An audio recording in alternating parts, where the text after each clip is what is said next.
What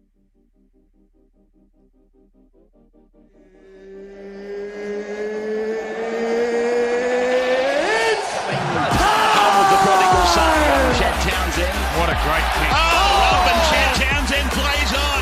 Plays to the whistle. Kicks away for Valentine Holmes. Cronulla's in again. Wow. Chad Townsend. Hey, what's up, guys? It's Chad Townsend. Welcome back to the Talk of the Town podcast. And today I'm super stoked to have one of my very good friends from my time at the Sharks and current Brisbane Broncos player. Birdy, thanks for coming on the podcast, brother. All good, Chatty. Thanks for having me, buddy. We're currently in isolation at the moment, mate. What have you been doing with yourself? Not much, mate. There's not much to do up here, especially with the knee brace on. I can't really get around and do the housework I wanted to do. So I've just been chilling at home, playing some Madden, playing some COD, and trying to get good at that while I can. And you mentioned your knee, obviously, coming off not long ago, an injury where you happened at training, mate. How is the knee at the moment? How many weeks post surgery are you at the moment?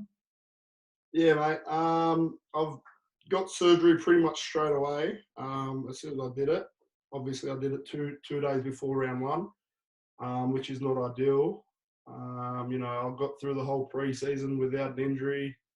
I was feeling good. There's a bit of a niggly in the back of my calf during the pre-season, but other than that, man, I was feeling good, ready to go. And I think the step that I did it with, I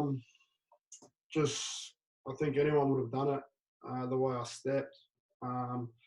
But yeah, I'm 3 weeks post-surgery now. I'm in this knee brace that I've got on for 6 weeks, and I had to head back down to Sydney to get surgery of Dr. Tim Musgrove. He's done my right knee before when I was 16. And I've never had a drama with that before. So I wanted to go back down there where I felt comfortable. And yeah, it's feeling good so far. But there's not much to do, like I said, and just trying to get it ready. And it's hard to do rehab at the moment with what's going on. So I'm just trying to sit at home and kick back and relax. Yeah, you mentioned, I guess, the time at training and the step that happened. Personally, when I found out the news, I was absolutely shattered. I was absolutely devastated for you, mate, because I know how hard you worked to come back from injury last season. And then obviously, there was a few photos that circulated online that just sort of broke my heart to see you in that state. But how were you, I guess, straight after it happened at training? What was your mentality or your mental state like? Yeah, it was pretty tough, to be honest, Shaddy.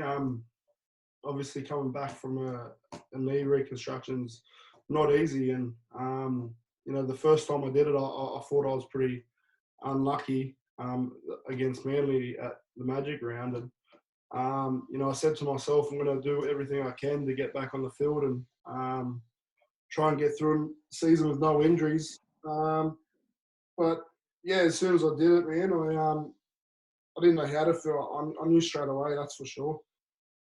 When something happens and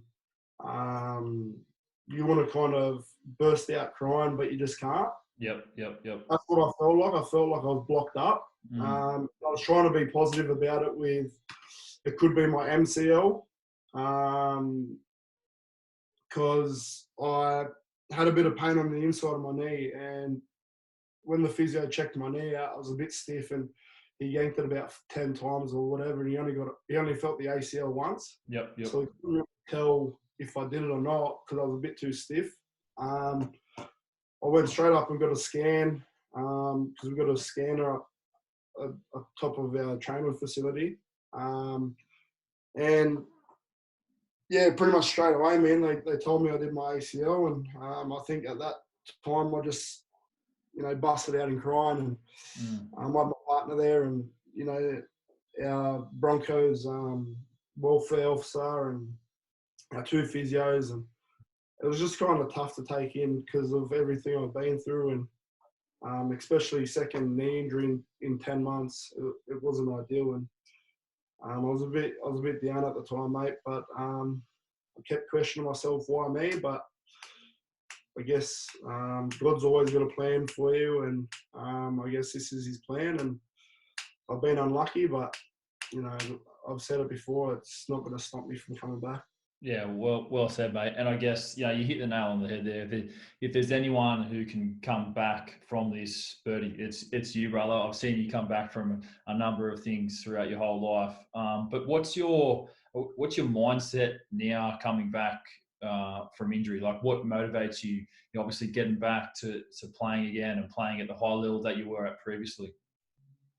Just doing everything right, Chatty. Like I said before, I said to myself when I did it the first time, I'm going to do everything I can, but I think this time I'm going to do the exact same thing, but 100 times better. And that's something that that I'm not really good at training in the gym and kind of stuff. So I think I just got to, step back and just do stuff that I'm not comfortable with, and just do everything right. And I've said that to myself this time. And if it takes me 12 months to come back, it takes me 12 months. If it takes me 14 months, it takes me 14 months. I just want to get back out on the field and play a full season. Yep. And not have another injury, because what injuries can do to your state of mind, and it's not good, especially having 3 injuries in a row. I think just doing everything I did before, but 100 times better. Yeah, that's awesome, mate. And I guess you touched on before how you had such a good preseason. You had an injury-free preseason. You were playing fullback, where you'd previously been shifting around a number of positions in the outside backs, but finally found a home at fullback and had a really good preseason, had some really good trial form. And then talk me through your mentality about going into play fullback this season. Were you excited? Yeah, I was really excited, to be honest. Well, my first year, obviously, at the Sharks, I played 5'8", and then I think, do you remember the year you came, I started training a little bit at fullback with Benny. Yep. So I think I kind of always wanted to play fullback at some stage in my career, but it just wasn't the right time at the Sharks. And I think this was a great opportunity for me to step up to that fullback role at the Broncos, with Dubs going back to centre. And I felt real comfortable there, to be honest with you, because I've trained there and I've played a little bit at the Sharks, like I said, so I felt comfortable there. And I was really looking forward to it, to be honest. I was doing some research on like James Tedesco and Roger Tuivasa-Sheck. I know they're great players, and they're a lot better than me at fullback. But I think if I just kept taking a leaf out of their book each week and just kept drawing away, I'd try and get a little bit better at that each week. Like you said, I had a few. I wouldn't say great games in the preseason, but I was comfortable there. Yep. And I think the main focus for me was to get my defense right, because I know I can run the ball back hard and all that kind of stuff and do whatever in attack. But I think the one thing for me was to get my defense right. And I think they only scored 1 or 2 tries while I was on the field in 3 trials. Yeah, that's awesome. And I took that away as a real positive. And I was really looking forward to playing round 1, especially up at Cowboys' new home field, and especially against Val. So I was really looking forward to that. And it just really broke me, mate, when I went down. But I was really looking forward to it, and hopefully I can get back on the field next year, and hopefully Siebes still has his plan of me playing fullback.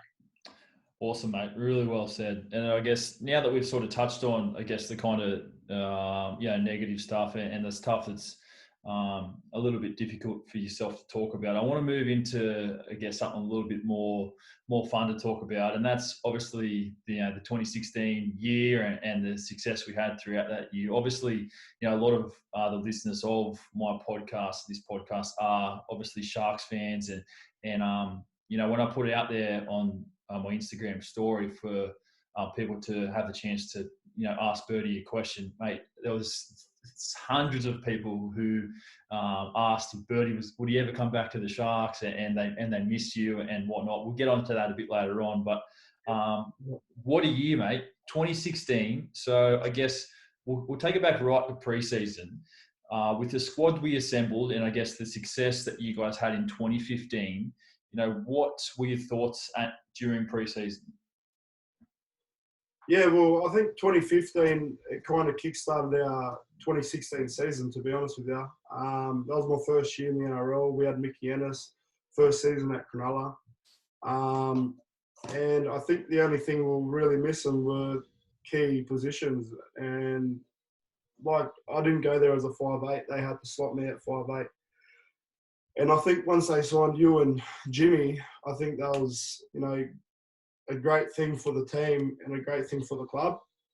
And I was happy to go and play centre at that time because I knew what team we had. And it just goes to show for itself. I think we lost our first game against Cowboys, and they won the comp the year before that. Yep. And we only lost by 6 points. I think it was 20-14. Yep. And then I think that kind of kick-started our season because we won the second round, and I think we lost the third, and then we went on that 16-game win streak or 15-game win streak.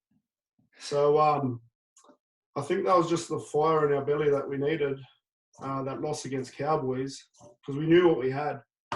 And, it was just a great season, mate. And our team was full of young fellas and full of a mix of older fellas as well. Yeah, and that's what I say to people who ask me, I guess, what was the secret recipe in the success of that season. And for me, it was our young outside backs, like guys like yourself, Val, Ricky, Birdy, and then Benny in there, who was kind of like our elder statesman who sort of overlooked all of the outside backs. And then in the forwards, it was just hardened veterans like Louis, Gal, Hino, Tagger, Mickey Ennis. To me, that's a perfect mix of a team, don't you reckon? Yeah, 100%. Well, like you said, we've got young fellas there that just love to play football, and then we've got older heads there that just know how to grind out a game and win a game, and I think that's what we needed. Mickey, Louis, and Gal, they were really good for us, and obviously Jimmy and yourself. You're pretty young, but you've got a smart head on your shoulders, and you know how to lead a team around. So I think that was a good thing for us, and we just went on, and I think we never had a die attitude, you know what I mean? We always went out there and we always thought we could win. Definitely. We'd train exactly the way that we'd play. So I think I think that really helped us out that year. And you touched on, I guess, the 16-game win streak. In your opinion, why do you think we kept winning games? I think we just trusted each other, to be honest. I think I'll tell you, the best day I've ever had in my NRL career were at the Sharks. Every day I'd look forward to coming to training. Yep. You know, we just always had a tight bond. We'd go for breakfast, lunch, dinner, you name it, every day pretty much. Yep. And there'd always be about 15 or 20 of us. It didn't matter if you played first grade or reserve grade. And I think that really helped us out on the field. You know, if you, I always say it at the Bronx, if we can trust each other off the field, we're going to trust each other more on the field. Yeah, definitely. That's going to make us go a long way. And I think that's what we really had at Cronulla. And I think that really helped us out. And like I said, the older fellas drove that. Mickey, Louis, Jimmy. You know, like I said, if we went out for breakfast, they'd be there just because they're older than us. They'd still be there, you know what I mean? So I think that really helped us. And I had the trust from you, from Louis, from Val, from everyone across the park that we're going to get the job done. Yeah, I definitely, mate, and I agree. I think that's something that I learned from Louis especially, because you mentioned that we'd always go out for lunch and coffee and whatnot, and there'd be dead set 15 to 20 of us there at the same restaurant or cafe. And the fact that you said that our older boys, they really brought us together and drove home this connection, this bond. To me, you know, like you just said, for me, though, that year is, hands down the best, most enjoyable season I've had in my career. And to me, going to training each day was fun. I used to look forward to enjoying to going and see the boys, and we'd train, we'd rip in, and then when it was time to be in the sheds, like, we just have fun, wouldn't we? We just muck around and take the piss out of each other. Yeah, 100%. I used to come to train with fitness. That's how excited I was to come to train. And I used to drive from Wollongong every day, which is an hour there and back. And we used to finish, how we used to have gym at like 1:30, then like 2:30 or 3, two groups. Yep. I'd finish at maybe 1:30. I still wouldn't get home till 6 because I'd want to sit around and hang out with the boys afterwards. It's just how keen I'm around the boys. Oh, I miss that, man. It's just something I miss. Yeah, I definitely agree with you. But what is something that you learned from some of the leaders in our 2016 team? So to me, the leaders are, Gal, Louis, Mickey Ennis, you chuck probably Wado in there and Hino. But what's something you learned off these boys that you might still use today? Just trying to talk to the younger fellas. I think when I first got there, they really brought me under their wing. You know how close I was with Luke Lewis. Yep. Sharks. So as a young fella, I think I was 18 when I first got there. I didn't really know how to take anyone because I was a bit quiet at the time. And Louis took me under his wing and he'd invite me over for lunch or dinner and let me stay the night when it was a late arvo. I think that really helped me. So I think just trying to connect with the younger fellas a little bit more, make them feel more comfortable and not so shy, and let them come out of their shell a little bit. Yep. I think that's something I really learnt from Louis. I remember, I think it was maybe our second or third game in 2015, and maybe might have been round 5 or round 6, because I debuted around 4.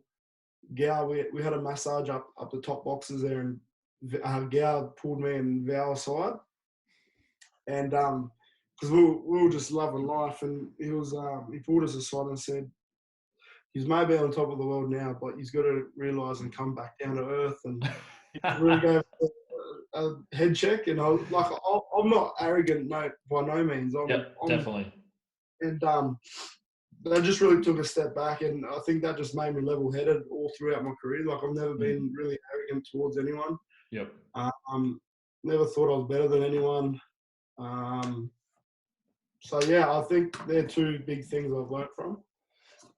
To me, that is a sign of Gal, obviously, firstly, showing leadership. And then secondly, to me, it shows that he cares, and he cares about the team. He cares about the players. He cares about you, being a part of the team, because Gal could have easily not said anything, but the fact that he said something to you guys and wanted you guys to obviously focus and play really well, it showed that he cared, don't you think? Yeah, 100%. I was pretty close with Gal as well, so I think him just telling us that was just so we didn't get ahead of ourselves, and like I said, just level-headed us. And because I think my debut game, my second game, against the Roosters, scored 2 tries and set Val up for 1. So I was kind of over the top from that. And then just the week after, I was still buzzing. And then we played Knights the week after. I think they were sitting 4th or something at the time, and they were sitting in a good position. And we knocked them off, and I scored a try, and I played pretty well that game. And I was just buzzing because I just love playing footy, and I think it was just you know what my attitude's like. So I just like pretty out there, pretty outgoing, and a pretty I don't know, I just speak a lot what's on my mind, sort of thing. I think Gal might have not knew how to take it. And I think he might have just thought I was being arrogant or something. And I think that's probably why he pulled me aside. Yeah, beautiful. Well, I guess, obviously we had such a good time throughout the regular season, and we won those 16 games in a row. Like, we didn't lose a game for 4 months straight. So if you had to pick one game throughout the regular season that was probably your most enjoyable or most funnest, which one would it be? Oh, that's a hard one, eh? You can pick a few. Yeah, that's a hard one. I've got one highlight actually of that I remember when we played the Dogs at ANZ Stadium on Monday night. And you remember that try you set up for Val in the corner? Yeah, I was just thinking. Yes. I was thinking that because I think we were losing at the time, and I think was it you or Jimmy that gave me a ball, and I think it was. It might have been me. Caught the ball. You got the ball, and you had no space, no room. And I think it might have been Will Hopewadi, who was the opposition centre, and you sort of turned him inside out. Was holding him with one arm and flicked him around, and then you flick past to Val, and then Val scored. Was it? Yeah, I remember that try there. That was probably one of my best try assists in my career. I felt good after that day. I think we were down, and then we came back and win because Jimmy slotted the field, the guy from the sideline. Yeah. Yeah. So, but that was definitely one of them. But I always used to like coming up against Melbourne. Yep. They were always competitive, and I don't know what it was. We'd always step up a notch against them. Yeah. And yeah, I think we beat them every time we played them.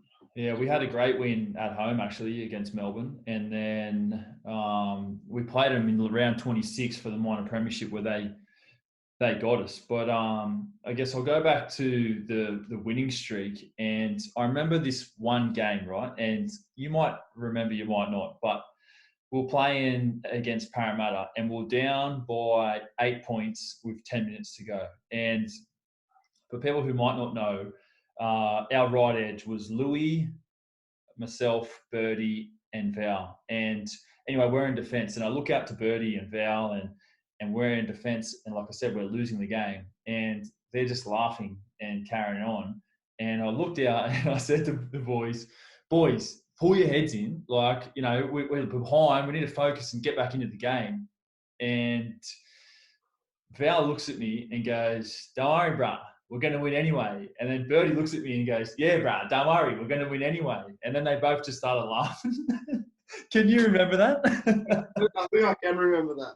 I think I could remember that. And I don't know, me and Val, I think that's what made it so enjoyable because me and Val would just always have a laugh on the field. Like if we'd score a try or if someone would score against us, we always would just have a laugh to each other. And like, if they're kicking goals, we'd be like, we'd be like, "You're not going to make the shot, you jackass." And you're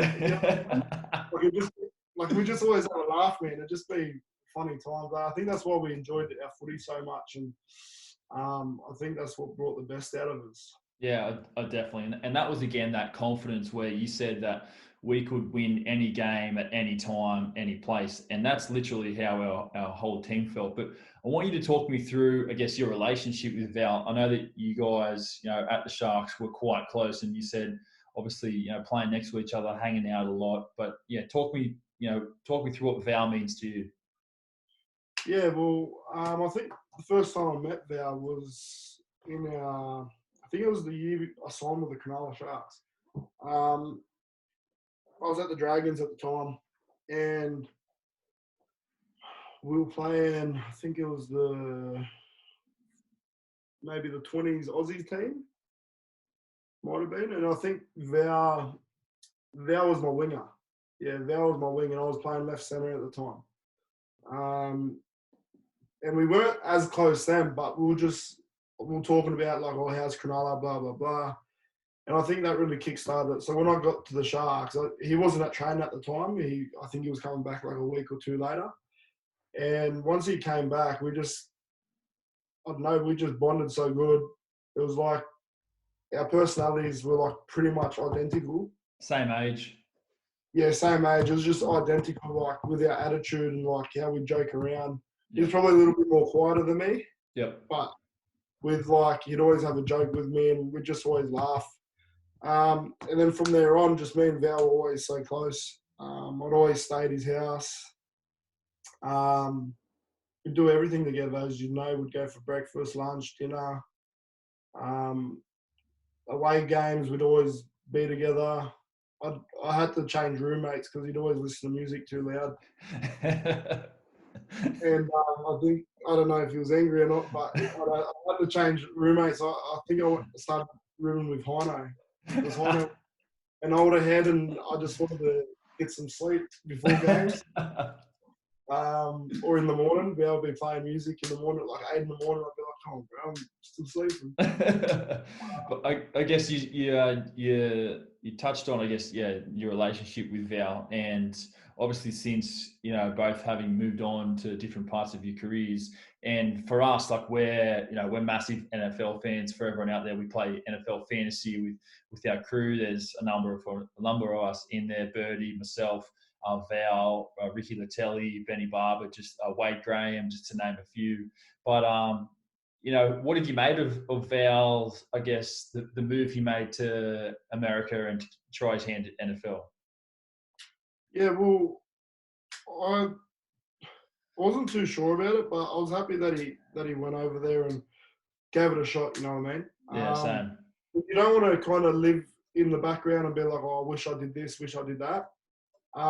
So if he really wanted to do it, I was glad that he went over there and gave it a crack.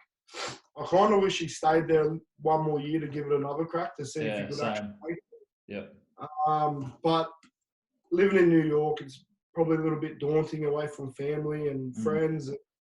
The NFL is probably much bigger than the NRL, and there's higher players over there, higher profile players.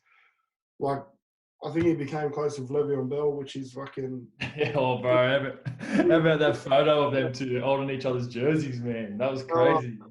That's pretty hectic. And it's probably good for him as well to get out of his comfort zone and go over there and look at the friends that he's made now, like Le'Veon Bell. He's probably one of the best running backs in the league. Yeah. I just kind of wish he stayed over there a little bit longer. I actually went to New York in my off season this year, and I caught up with him over there. And I didn't get to watch a game because it was in season and he wasn't playing. Yep. So I go for the Giants. Well, I liked Odell Beckham, but he left. But now he's on my team, brother. I like Barkley, so I like Barkley. That's the main reason why I left. I'm going to stay because of Barkley. And hopefully we have a good season this year. But I didn't get to watch Val, but I caught up with him over there. We went out for dinner and had a beer together. And yeah, man, New York's pretty good. So it's pretty big. So I think him being there with just him and his partner, it would have been pretty boring for himself and pretty daunting. So I understand why he came home. Yeah, definitely. And I agree. I, as a mate and as a friend, I was so proud of him. I guess the fact that he, had the balls to give it a go and want to go over there and try what is obviously, a huge worldwide industry. I guess the pathway that he took was kind of his downfall, where he wasn't able to get elevated off the practice squad, especially, throughout the season where the Jets had a number of injuries. I remember talking to him and he just kept saying that he was so frustrated that he wasn't eligible to play. But, if he were eligible to play in the season, he potentially could have got a shot. But then, to stay an extra year or way up securing, his 6-year contract with the Cowboys, obviously was an extremely tough decision for him, wasn't it? Yeah, 100%. But I always say it to myself, if anyone could do it, it'd be Val. Yeah, I 100% agree. All right, but I'll move on to, I guess, to probably the best part of the podcast today, and something that I guess a number of Sharks fans and rugby league fans will probably want to hear about, and that's obviously the success we had at the end of 2016, and I guess I'll set the scene by I want to get your thoughts on firstly. We played Melbourne for the minor premiership in round 26. We got touched up. We lost. We were embarrassed. But after that, we finished the regular season and we're going into our first semi-final against Canberra in Canberra. So what was your mentality heading into the semi-finals? Yeah, I was a little bit nervous. Raiders were always a tough team to come up against, that's for sure. And we went down there to play them. So we didn't get a home field advantage because of the loss to Melbourne. and I think Raiders had us on points, I think. But yeah, going down there was a bit nerve-wracking. I think we were losing at the time as well, and I think were we losing at one point? Yeah, we were. We were losing. That was Matty Pryor through and Yeah. he scored a try as well.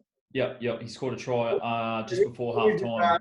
When he did that, I kind of knew we were going to win, but I thought he blew a try because he didn't pass.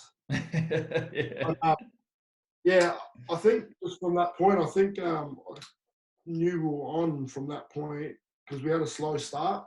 Yep. And we came out and got that try, and then I think our defense was the best part about our game. Definitely. Steve Price did a wonderful job there as our defensive coach. Yep. And Fono really bonded into that structure that we had. And we all just took it with both hands, and it was a little bit different to what we did the year before, but it worked for us. And yeah, I just knew when Matty Price scored that try, we were going to come away with the win. Yeah, I mean, I agree. To me, that game was probably one of the best games we had as a team all year. I think, we lost Gow before the game with back spasm. Wado only played a few minutes before he got knocked out. KP came on. We had a number of changes within our team. And throughout the game, I got hooked with 20 minutes to go, which I was obviously filthy about. But, we won the game. And to me, the team winning and the team success was the most important part. And that's why, I guess, that's what made us as a team throughout the whole year. We had guys willing to do anything for the team.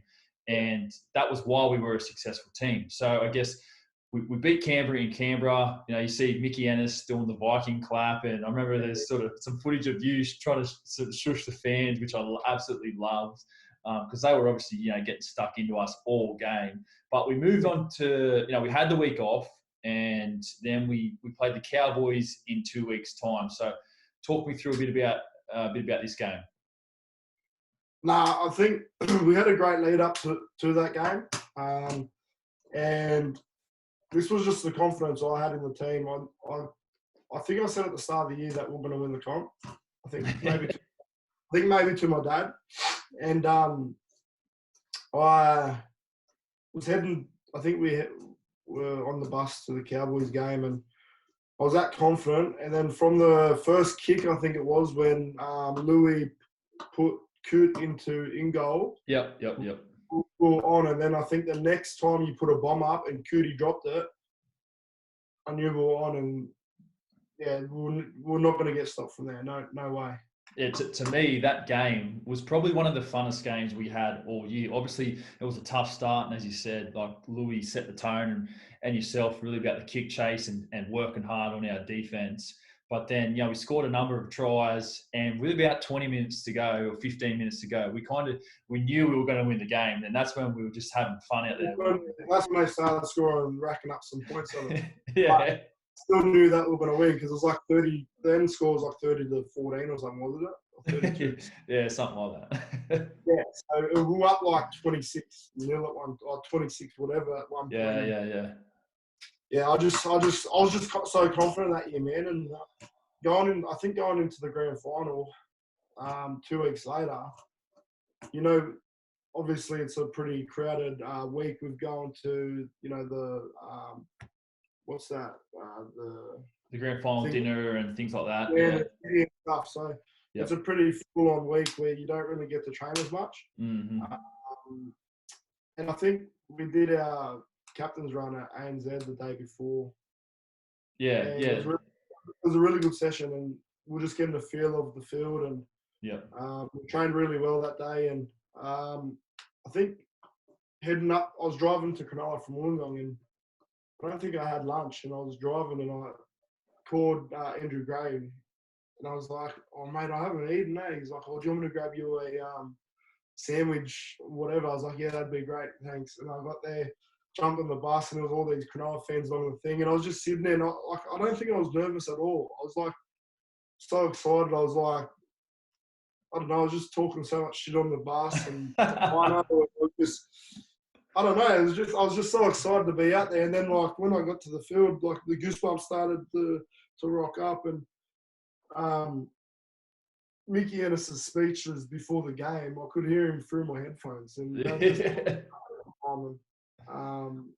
yeah, that was an unbelievable week, mate. And I'd never forget that week. Yeah, I'll take you back a little bit, and I want to talk more about, I guess, the week and the build up. And as you mentioned, like there is quite a lot of, I guess, media, and this is the only game of NRL in the country at the moment. So we had, hundreds of media cameras at training every single day. Obviously, having to do more interviews and TV appearances. Pretty much everyone's story gets told in the paper or on TV, but.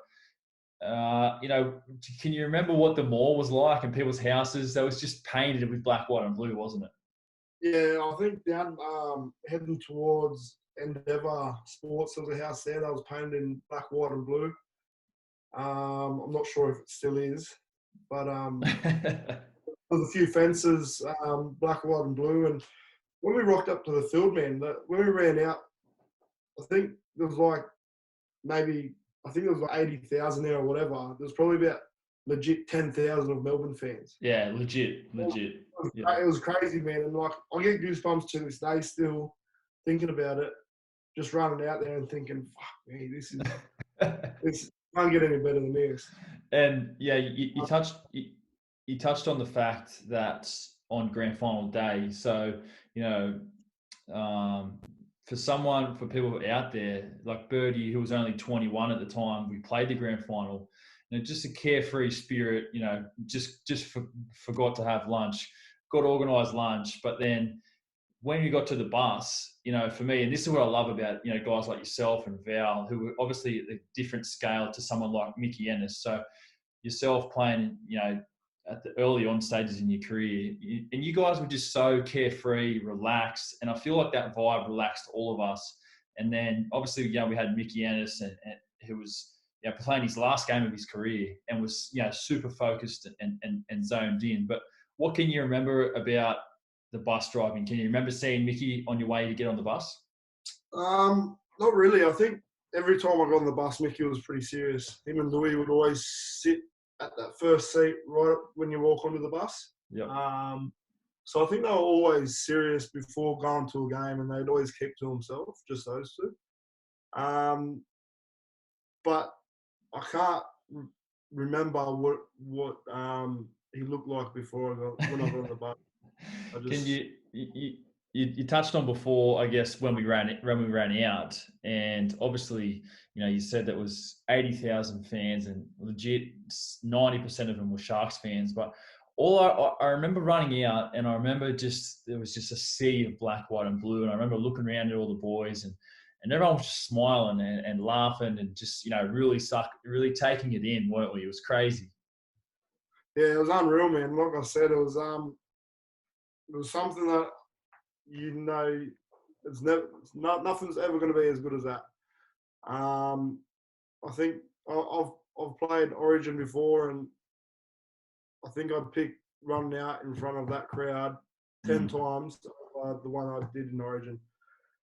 Even though Origin is unreal and unbelievable, I think the grand final and winning a grand final is something that doesn't happen very often. Yeah. I think you can't take that for granted, that's for sure. I was just so lucky to have won a grand final and made a grand final at the age I did. Mm-hmm. I always sit back and think, if I didn't go to the Sharks and I stayed at the Dragons, I would never have won a comp. Always think that. Yeah. And I was so glad that I left the Dragons. Not in the way that I was happy to actually leave them. I was just happy for the opportunities I got at Cronulla. And it made me who I am today and the player I am today. So I was very grateful for that, that's for sure. I guess that's really well said, man. But I guess let's get into the game. And obviously, the game I just remember it being so quick and so fast and just a crazy pace. But I want to talk to you about your elbow injury. And I remember when it happened, and I remember hearing you scream in excruciating pain.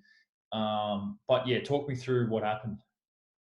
Yeah, I think it was Chambers. I think he was running, and he was on the wrong side of the field. I don't know why, but Gow was in a tackle, and I was in a tackle, and my arm was like on Chambers' torso. I'm pretty sure it was, and Gow fell right on top of my elbow, and I just felt it like snap, pop, and I was just like, fuck. I just rolled out and I was like, holy fuck, I think I broke my arm because it just went dead, like I couldn't feel it. Yep. And I got up and I was like running back and I was like, fuck, like I don't know what the fuck happened. Like I just felt it pop, crack, whatever. And Andrew Gray ran out and he was like, what happened? What happened? I was like, I got caught in a tackle and I don't know, like I didn't know Gow fell on it at that time. And he was like, what, do you want to come off? I was like, nah, fuck that. Just tape it up. I'm not fucking coming off in the grand final. Serious? So they taped it up. I'm like, I remember the first half, bro, I was so quiet. After that, I was like, it's so sore. But I didn't want to let the team down. And there was no chance I was coming off in the grand final. Like, I don't think I'd even come off in a normal game for that. You know what I mean? Like, I'd still probably kick on and just see what happens after. But in the grand final, there was no chance, eh? Look, I remember. At half time, I walked in and I got it needled up and whatever, and I didn't feel it in the second half, man. I just couldn't feel pain.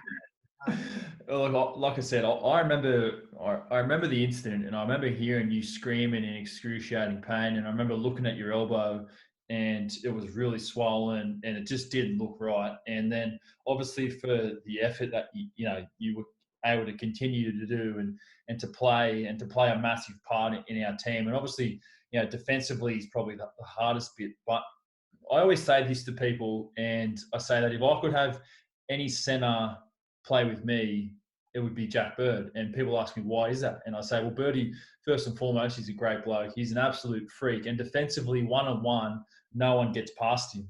And you touched on earlier, I guess, our defensive qualities as a team, but really defence, we had such a good combination on our right edge. And in the grand final, Melbourne didn't score any tries down our edge, but defensively, we were just a tight-knit unit. We worked hard for each other, didn't we? Yeah, 100%.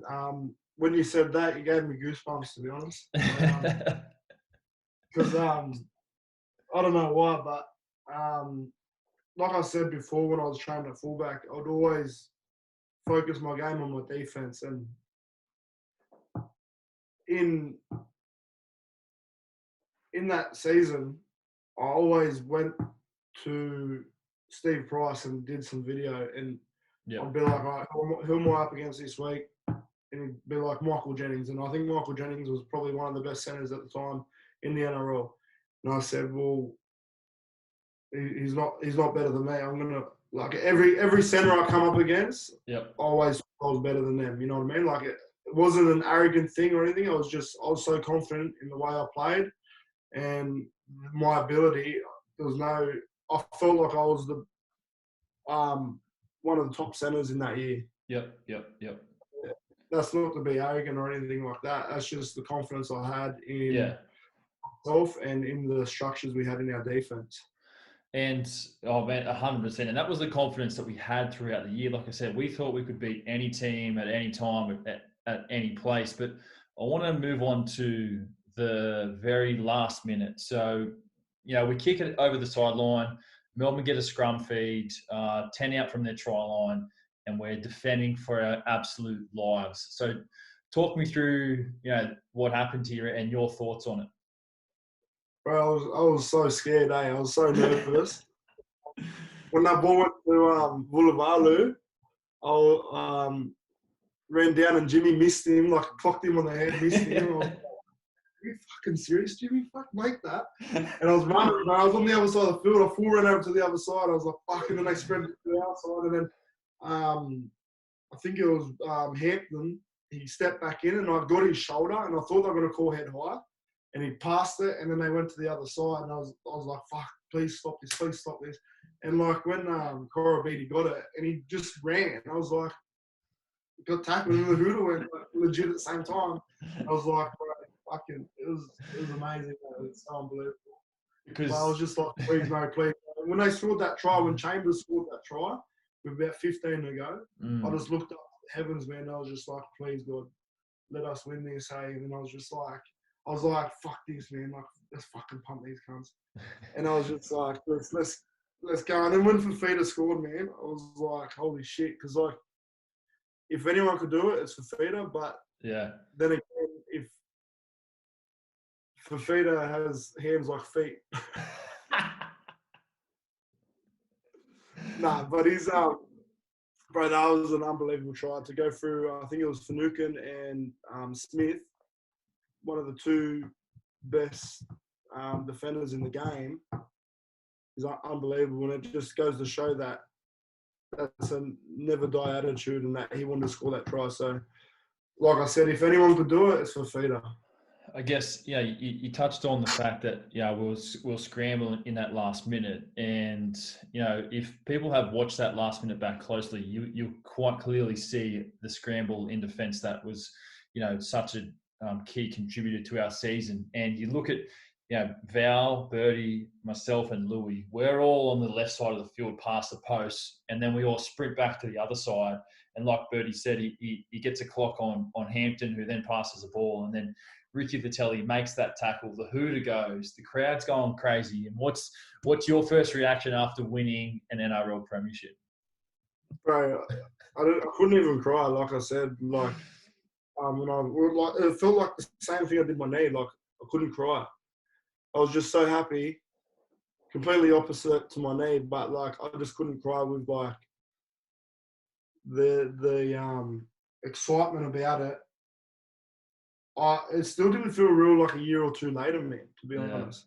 I was like, fuck, man, I won a grand final, eh? Like, and, like, I'm just sitting there, I'm like, fuck, this doesn't feel real, man, because, like, I never thought in a million years that I'd win a grand final, like, so close to my career, because, like, you look at people like Gow, for instance, he's only won one grand final. He played, like, 20 years of football, you know what I mean? Yeah. So I just look back and think how lucky I am to be in a team that we had at that time, and just think how lucky I am.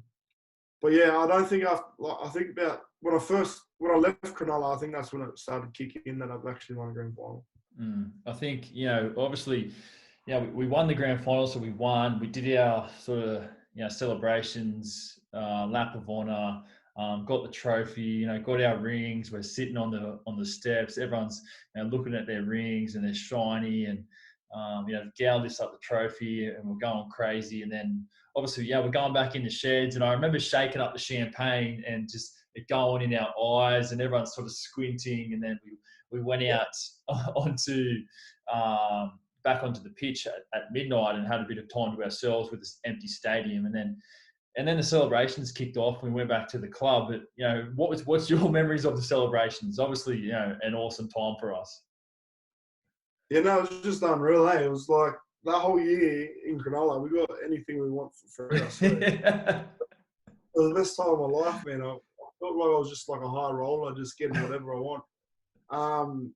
But yeah, like you said, we celebrated in the sheds, which was unreal because all our family and friends were in there.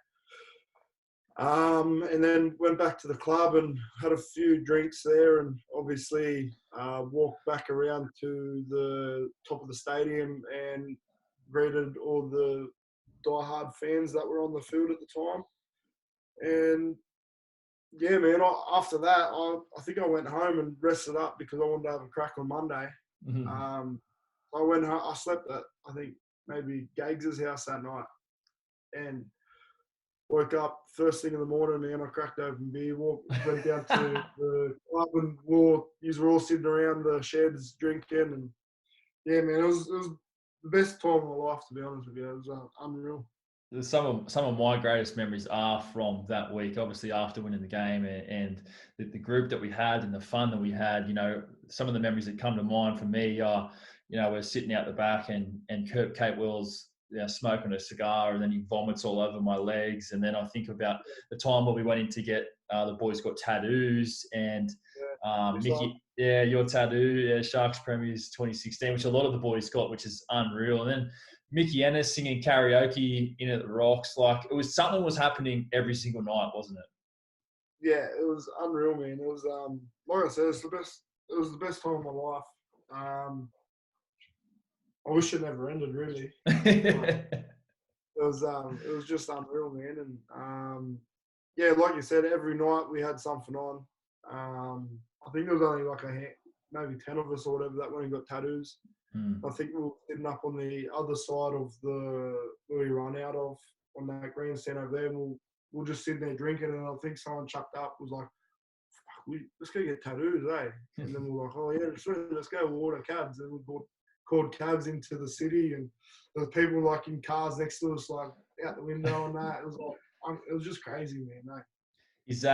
Is winning the NRL Premiership the highlight of your career so far? Yeah, 100%. 100%. Yeah, like definitely. I said, that you don't get much opportunity to do that again.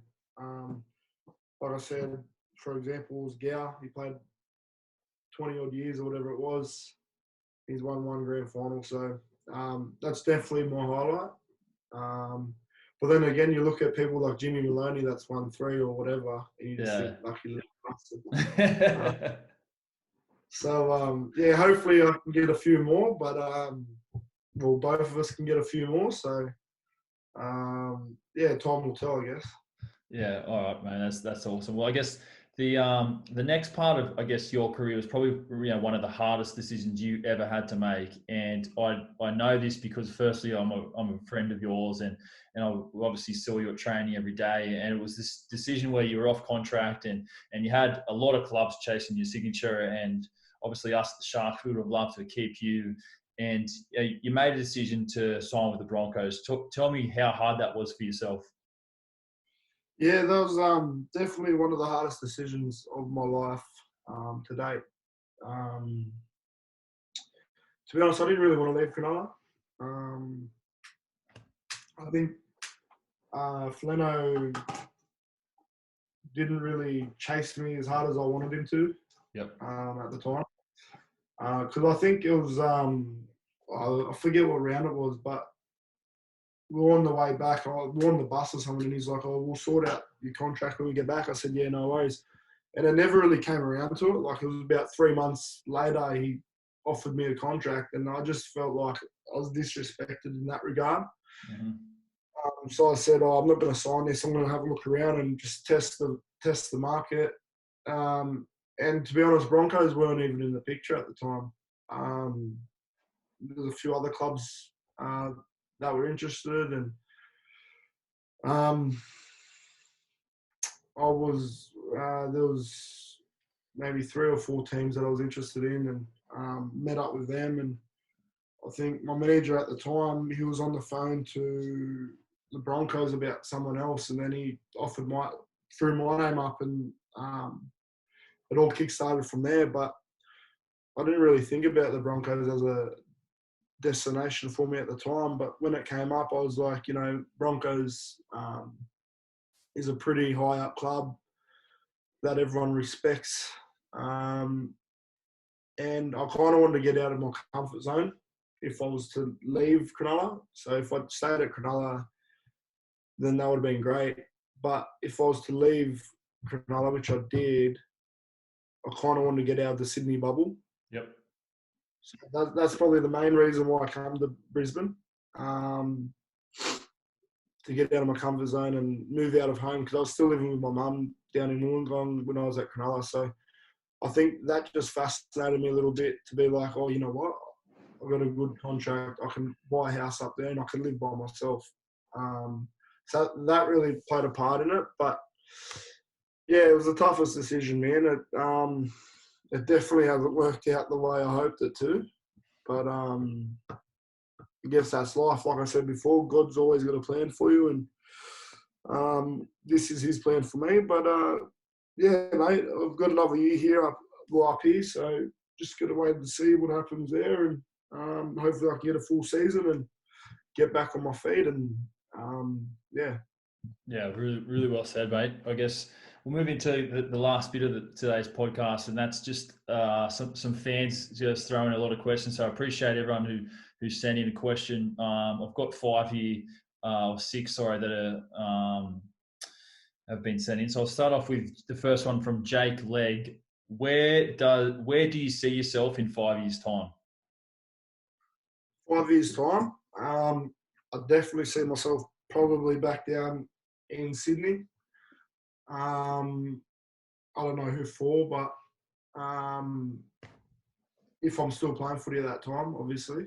But if I'm still playing footy, I see myself down in Sydney for sure. Okay. Next question.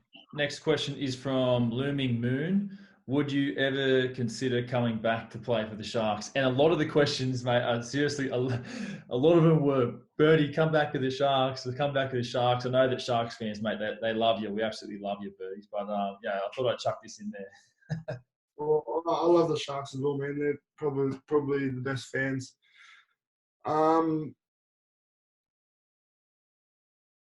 Just depends, eh? It does. It does depend, timing, things like that. It really does depend, like, what the team's looking like, and to be honest with you, like, if it's a really hard decision, eh? Because a really hard question, because I just don't know, but whether they took me back or not, I'll just say yes. I'd keep my options open. You never say never. Yeah, I'd keep my options open, and if Cronulla was a option, then I'd definitely look at it. I wouldn't be like, I'm not going back there. Yeah. I'd definitely look at that, because that's where I kickstarted my career. Mm-hmm. That's where they get my first opportunity, and I've always had a soft spot for Cronulla. All right, next question is from Luca Kazi, who you've pretty much already answered this question, but he asked, what was your favourite moment of your career, which you've said was the NRL Grand Final. But if you had to name a second favourite part of your career, what would that be? Definitely debuting. Because ever since I was young, I always wanted to play NRL. And to get a chance to play what you've always wanted to do, not many people get to do that. So I think just playing your first game and knowing that you've kind of made it to where you wanted to be. But yeah, that, and obviously Origin, because it's a pretty big thing for me. Obviously, I've always wanted to play Origin as well, but obviously you got to play your first NRL game to play Origin. Yep. Otherwise, you can't get picked for Origin, because you know how it works. But yeah, those two for sure, other than the grand final. Next question is from Lindsay, 1986 December. What is your go-to meal before a game? Back at Cronulla, to be honest with you, there's a little pizza shop down there called El Denny's, and people that live down in Wollongong may know this place. It's in Lake Heights, and it's probably my favourite spot in Wollongong. So, like, when I go back down from Brisbane to my family, I get El Denny's probably like 3 nights in a row, bro. I love it so much. It's just this pizza, bro. It's like a gourmet pizza. It's so good. And they do like chicken schnitzels with like cheese on the chips with mushroom sauce. Yeah. It's the best. So good.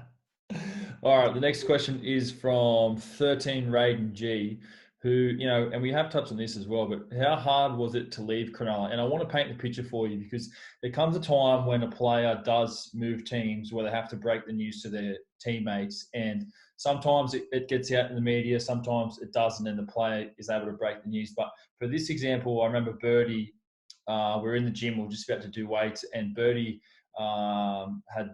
was in Flano's office, and Gal had said to us that Birdy wanted to speak to the players, and Birdy walked out, and I just remember he looked really down, he looked really devastated, and it was really hard for me to watch actually, because I knew how much, how hard this decision was for Birdy. But Birdy basically, he told us that he'd made the decision to sign with the Broncos, and he broke out into tears, and it was hard to watch, to see a friend and a mate, in that position. But how hard was that? Can you remember that day? Bro, you make me tear up now. Yeah.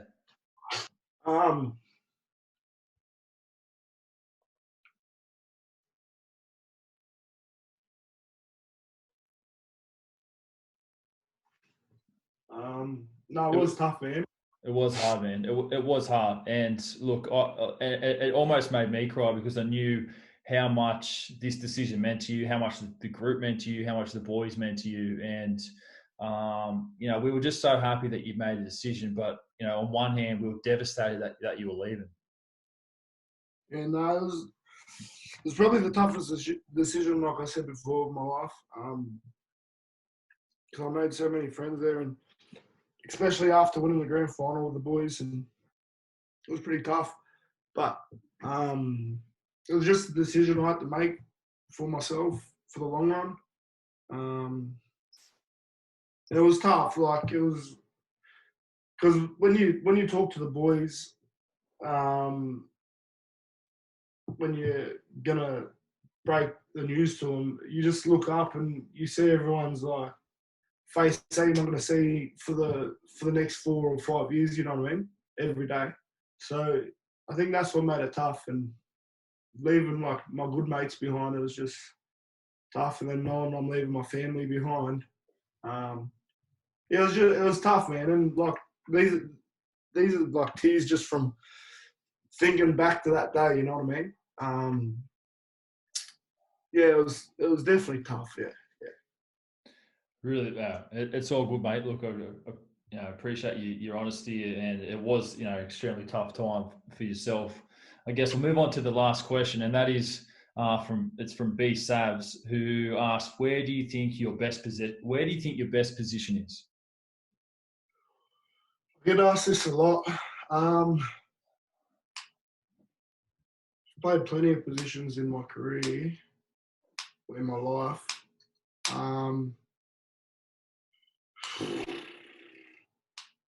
You just play anywhere, won't you? Anywhere. I don't know, man. Like, honestly, I don't know, because like I feel like anywhere I play, I can play good if I'm on my game. Yep. I can't say fullback because I've barely played there. So you can say fullback. I've pretty much played my whole career at centre, so I'm just gonna have to say 5'8". I don't know. I don't know, to be honest with you. Either 1, 3, or 13. Yeah, beautiful, mate. Well, that's it, Birdy. Look, I really appreciate your time today, and I guess on behalf of myself, the Sharks boys, every single Sharks fan, look, we really do wish you, the best in your rehab, and looking forward to seeing you get back out there next season and be coming back, bigger and better on the field and having a really successful year. But wish you all the best with your rehab process and everything that's happening at the moment, mate. Thanks, brother. Thanks for having me, Thanks for all the viewers in that as well, and thanks for the questions. Appreciate it. Thanks for listening, guys, and we'll see you next time on the Talk of the Town. Don't forget to subscribe if you like the podcast as well. Bye.